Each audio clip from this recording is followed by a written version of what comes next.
So for univariate data, that is, all right, so univariate data, they split it up into two different data types. You have numerical data and categorical data. So what word or word root do you see in the word numerical? What does it look like? Numbers. So guess what numerical data is pretty much all about? Numbers, okay? In your book, they said that it's numerical data is used for units of measure. So a lot of the problems that you're going to see for this are just going to be numbers of something. So it can be like scores of a test or scores of a football game, scores of baseball games. Or it could be they love to do temperature problems, okay? Those are like the most common ones that you're going to see are units of measure for scores and temperatures of things. Okay, so those are the most common. Okay, the next one is categorical data. So categorical sounds like categories. So categorical data is categories where you organize into categories. So you organize your data into categories. So when I say organize it into categories, that means you would take, like, if I'm talking about what colors of shirt everybody is wearing, you're going to put everybody in red shirts, everybody in blue shirts, everybody in black shirts, everybody in white shirts. You organize them into categories of what they have or what they're doing or what they're wearing. Okay? Now, the numerical and categorical do have two other names. Numerical is what we call quantitative, or think of it like quantity. And categorical is called qualitative.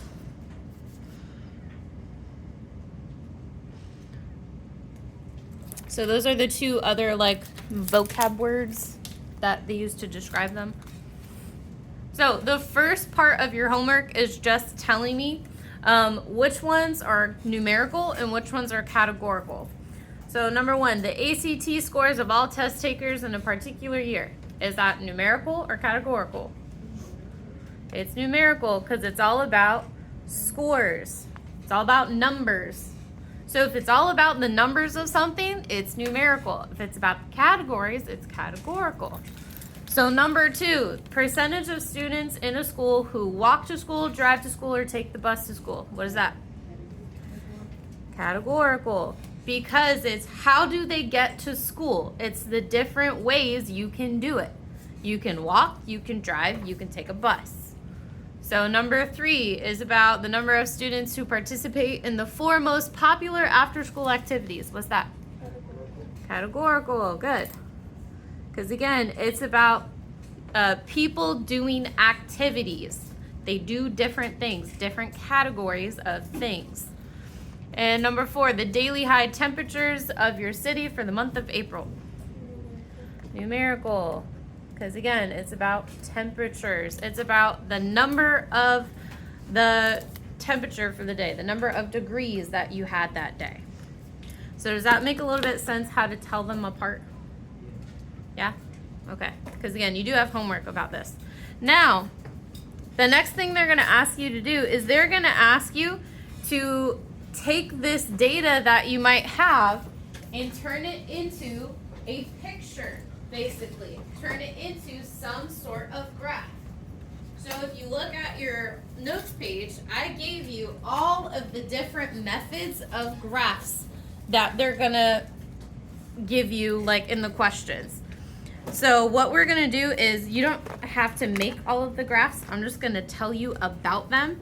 And so we're going to do like a definition of them and what's good about them and what's bad about them. So that's why the table's split like this. So again, we're going to do a definition, what's good about them and what's bad about them. So that's what that's for. But before we do that, we're going to talk about univariate data.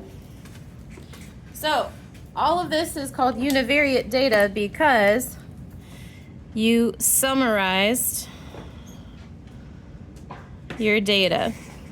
That's what makes it univariate, is that you summarized it.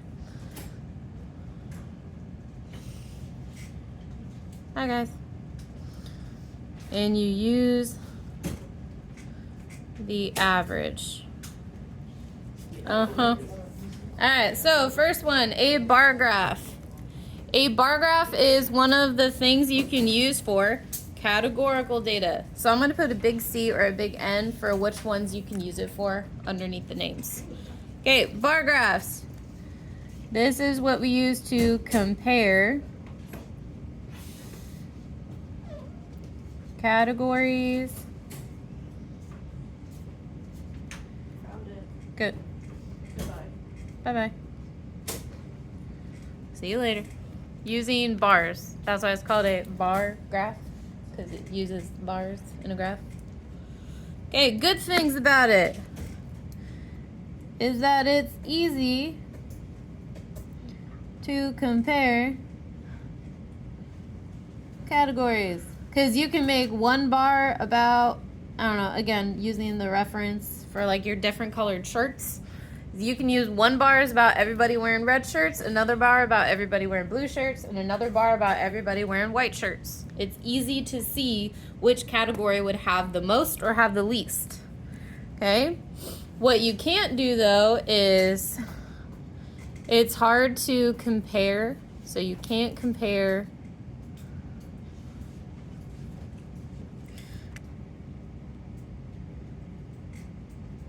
categories with the whole set.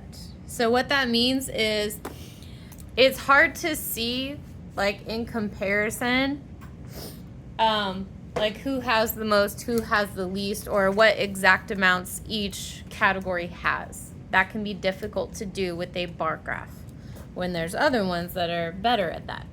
Okay? So do we need to see what a bar graph looks like, or do we all know what a bar graph looks like? All right, cool. All right, circle graph. This is another one. Sometimes y'all call it a pie chart, or your books and whatever call it a pie chart. Pie chart is the big circles that have the percentages of things for graphing, and that is a good categorical graph. Okay, and this is this is a graph that is really good for, that shows relationships, or shows relationship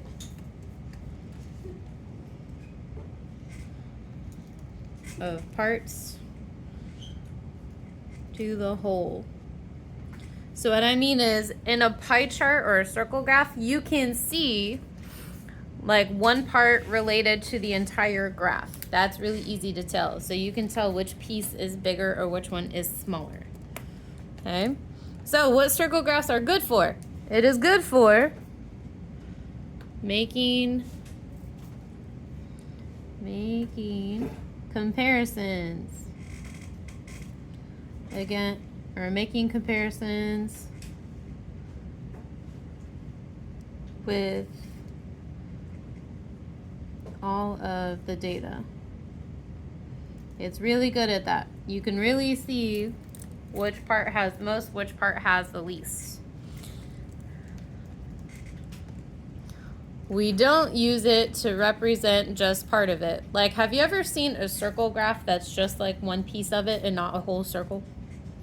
No. So that's what we don't use circle graphs for. You don't use it to just show one piece. So we don't use to show or represent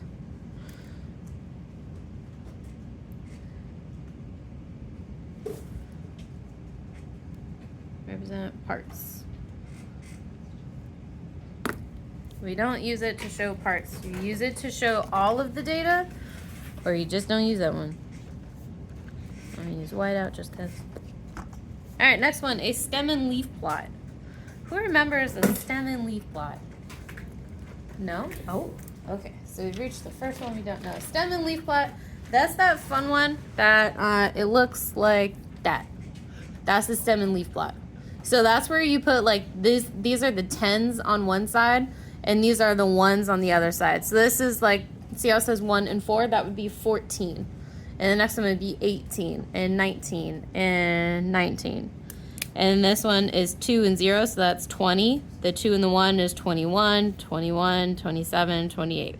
That's the stem and leaf plot. So again, the stems are the tens or sometimes the hundreds, and the leaves represent the ones. I know, I don't like stem and leaf plots, but again, that's Miss Howell. I still have to show it to you though, because it will be as one of your things. All right, so again, a stem and leaf plot. This is an example of a numerical because you showed the numbers, right? I didn't show categories in that diagram. I showed the numbers like 20, 19, 18. So this is a table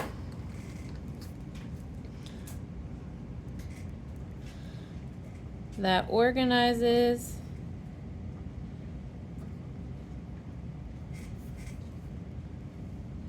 the data by place value. Again, you organize your data by place value. What it is good for, it is really good to display individual data points. Like you saw in that picture, it showed you every number, right? So it's really good at displaying every single data point that you have. It shows you every single one, not just 10 of them at one time. It doesn't show you just like the total. It shows you every single little part. Okay? What it's bad at is it does two things bad. Okay? First thing is you don't see trends really well. Ms. Howell, what do you mean? Oh, okay. So when I say you don't see trends, when you're looking at that thing again, okay? So when you're looking at it, can you tell me like which one, I don't know, which one has the most numbers in it? 3. The 30s, right? Okay. So which one has more, or which one has the lowest number in it?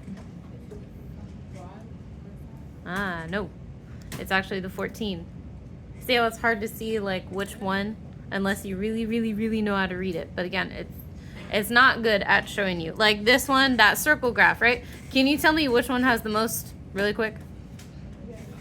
Hiking. Okay, which one or which two like make up half of it? The 22 and the 28, right? See how that's a little harder to do? Like if I asked you which one, like where half of the data was? Exactly. It's hard to see trends like that, or it's hard to see where are the numbers going up, where are the numbers going down. Okay? Another thing is this is really difficult to use with a lot of data. Like, could you imagine making one of those little graphy things if you had 100 numbers? Would you really want to make that with 100 numbers? No. Okay, I don't want to do that. That does not sound fun. So you're not going to use that one when you have a lot of stuff because, again, it is hard to make. Okay. All right, let's see here if I can do this. I need to readjust camera and things. All right, zoom out. There we go. That one. Trying to do. All right, cool. Next one, a dot plot. Okay, again, in case you don't know, a dot plot, that is this thingy. So that's where you have like a number line, and they just put the dots for how many of whatever you had happened. Okay, that is a dot plot. So a dot plot is one of the few things. It can go both ways. It can be categorical or numerical. You can use it for either one. Okay. This one is special in that it is a diagram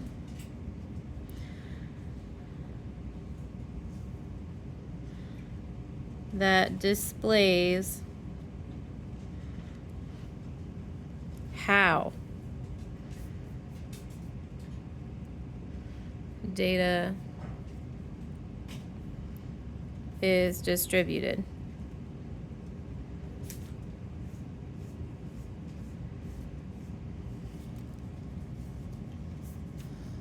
So again, it's a diagram that displays how data is distributed.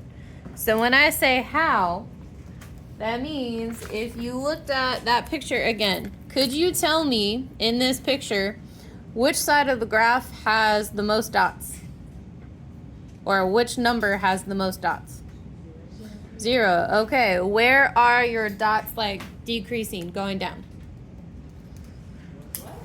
Where are the dots going down at? It goes down at 1. Like it's high at 0 and 3, but at 3 it starts to go down, right? So you can tell me how your data is moving, right? You can tell me how it's trending. So there's a lot of 0, and then it slowly goes up, and then it drops for 4 and goes back up for 5. You can tell me exactly what's happening.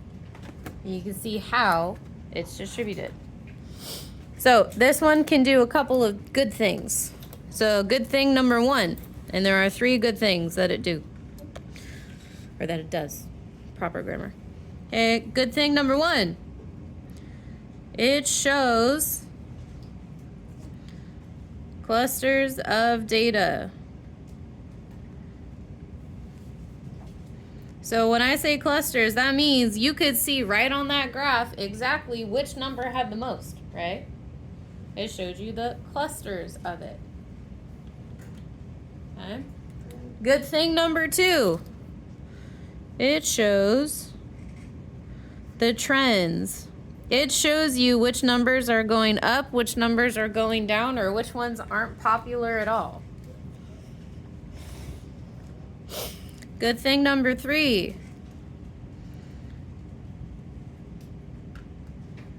It displays single points. So that means you see every single dot. You know exactly where all of those little dots are and what number or what category they're in. You can see all of them. So the one bad thing that it does, what if you had a lot of dots that you had to put on there? Would that be fun? No. So this is another one. It's difficult to use with a lot of data, because that would be a lot of dots. The more data you have, the more dots you have to graph. And nobody wants to do that. That's its one bad thing, because it's hard to make a lot of dots. Difficult to do with a lot of data.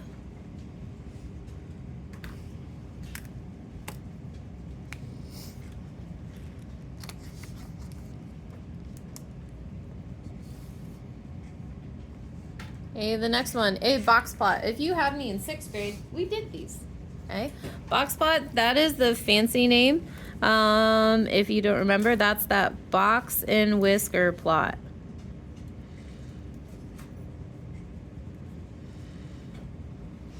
Okay, so if you've never seen a box and whisker plot, it looked like this.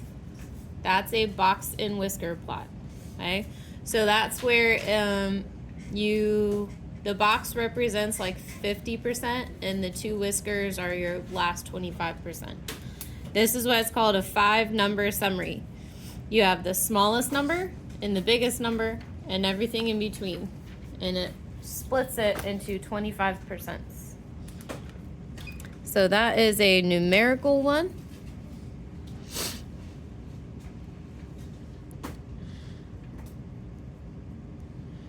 And it's a graphical, which I know sounds weird, graphical representation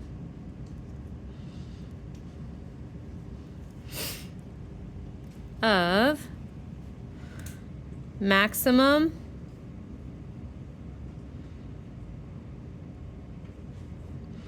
minimum,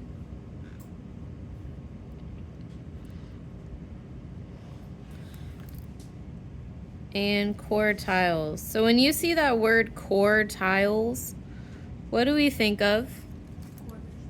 Quarters. Okay, what did you say? Quadratics? Yeah, that's fair. Okay, so quartiles is like quarters. So quartiles represents your 25%. Okay, that's what those quartiles are for. It shows you each group of 25%. So again, if you're ever looking at one, that first line is 25%. And then from this one to the next one, that's another 25%. And this is 25%. And then this is 25%. So again, each little part from line to line is 25%. So that's what that stands for. Okay. And it does two good things. So good thing number one is we show data spread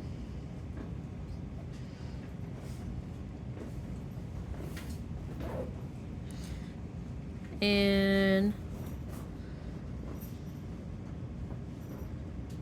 measures of center,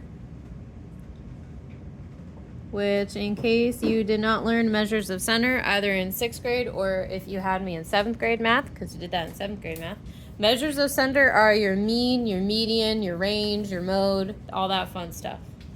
That's a measure of center. So your averages, the range, all that. Second good thing it does is it shows you, or it shows the range. Okay, so when it says it shows the range is like your maximum and your minimum. Okay, it shows you the range. So again, when you're looking at that little picture, okay, let's see, what's the maximum here? 30, and the minimum is 5. So you can see your range. Your range, it goes from 5 to 30, okay? And then that middle part, okay?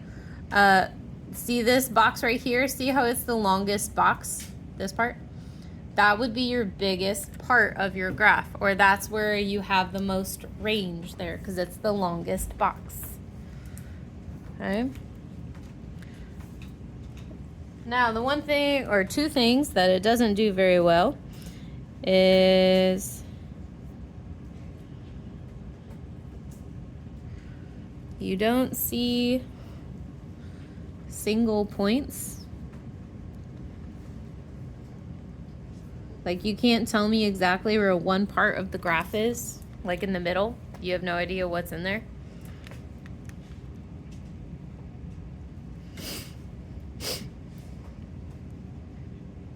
And you can't see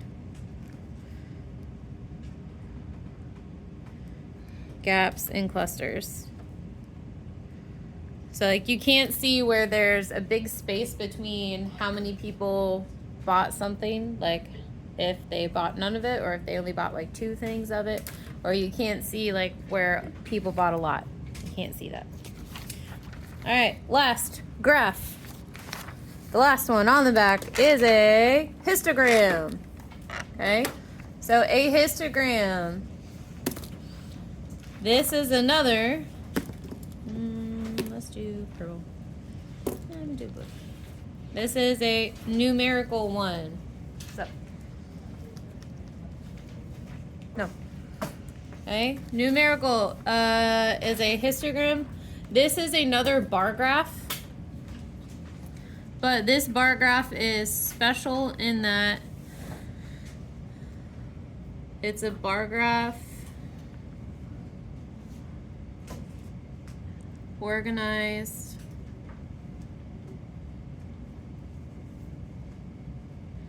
in equal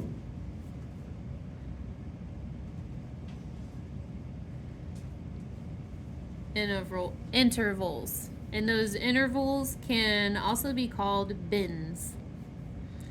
Why they're called bins, I have no idea, but that's what people decided to call them, is bins. So a good thing that it does is you can see trends, and you can make comparisons.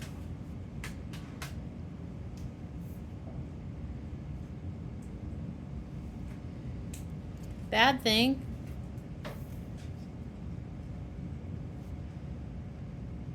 you can't see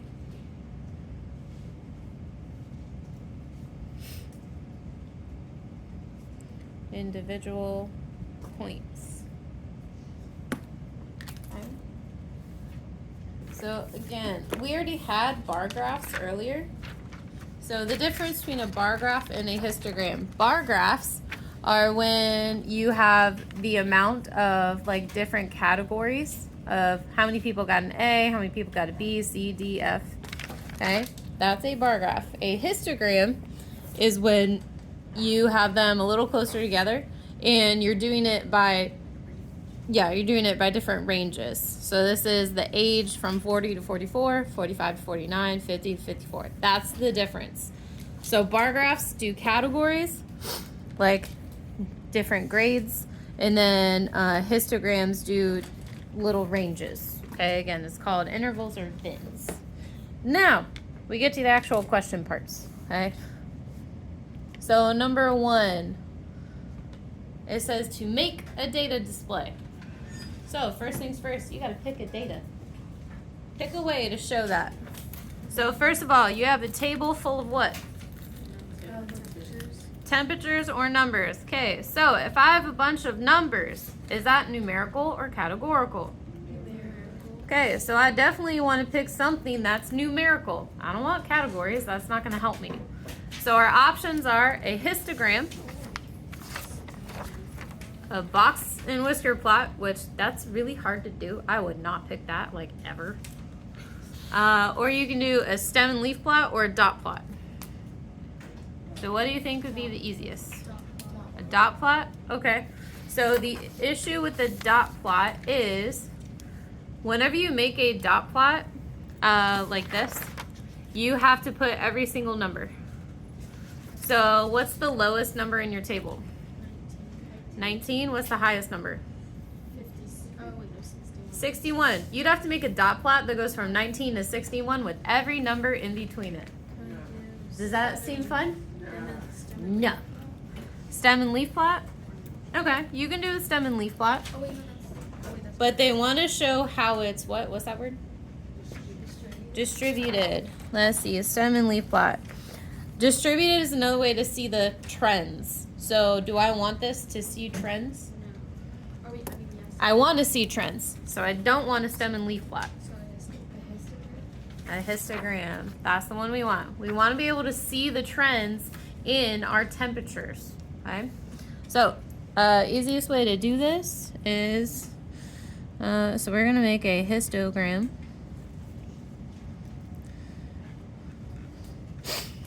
So, first of all, we need to decide how are we going to make our histogram? Like, what should be, remember, it has to have like little categories or little ranges, I mean. Like, see how they have the ranges of the ages? What ranges for our temperatures do you think we should do? Okay. By what? 19 to 20? Okay. So it depends on how you want to think of it. I'll tell you, the book, they did it by tens. So when they did like 10 to 19, and then they did 20 to 29, and then 30 to 39, 40 to 49, 50 to 59. Huh? Yeah, lowest number is 18. So we want to be able to include that. So, and let's see. So when we make it, so we're just going to draw like a little axis thing. Whoop. Kind of like this. And then down here, you're just going to kind of like do your little groups. So like do like 10 to 19. That's this first group. And then 20 to 29. 30 to 39.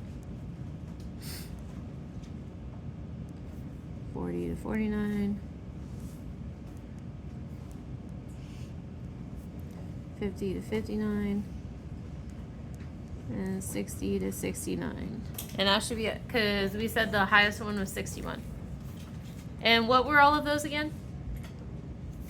Temperatures. Those are all temperatures. So somewhere down here you should put the word temperatures or put it on the side. Like, because you need labels. So this was temperatures in degrees Fahrenheit. And then over here, this will be your number of days. And we're just gonna go like 1, 2, 3, 4, 5, 6, 7. Oh, I can fit 8. Look at that. All right, I went up to 8. As long as you can at least go up to 6 or 7, you should be good. All right, so count.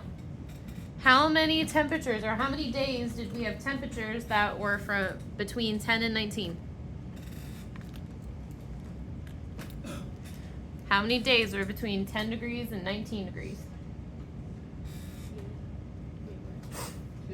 Oh, 2. 2. So you had 18 and 19, right? So I'm going to draw this bar. I'm going to draw it up to 2. All right, next one. How about 20 to 29? How many temperatures are between 20 and 29 degrees? 1. Just 1. And if you see Miss Howell's crossing them out as she makes them, this way Miss Howell knows which ones I did or did not use. How about 30 to 39? How many do I have there? 4. Oh, wait. So I see 1, 2, 3, 4. Yep, 4. So draw the next one up to 4.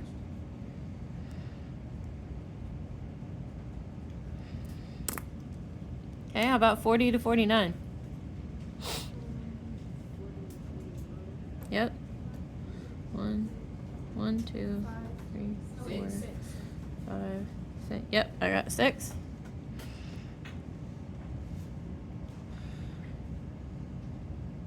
How about 50 to 59? 2.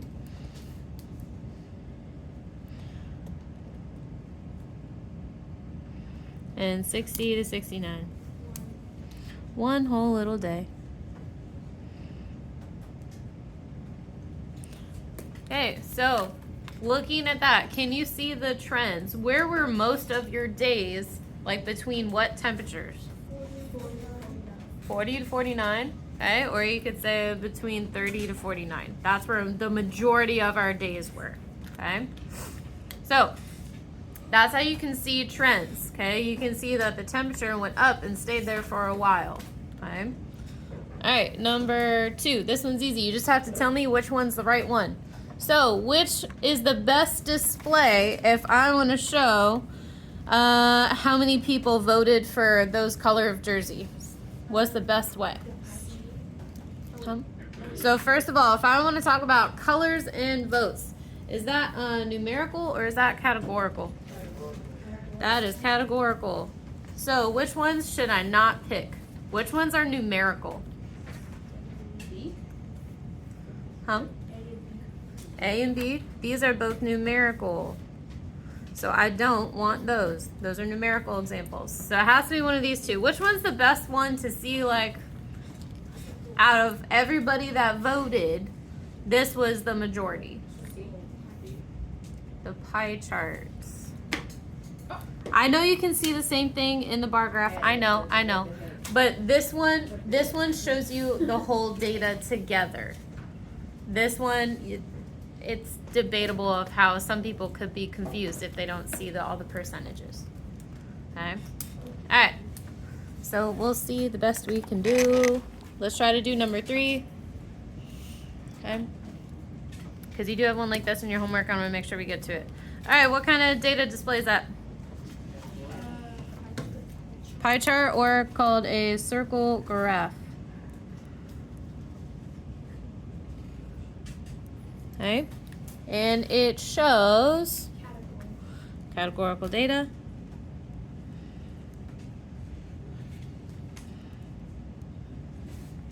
Okay, so the graph shows each book format as a portion of the what? Out of the what? Whole.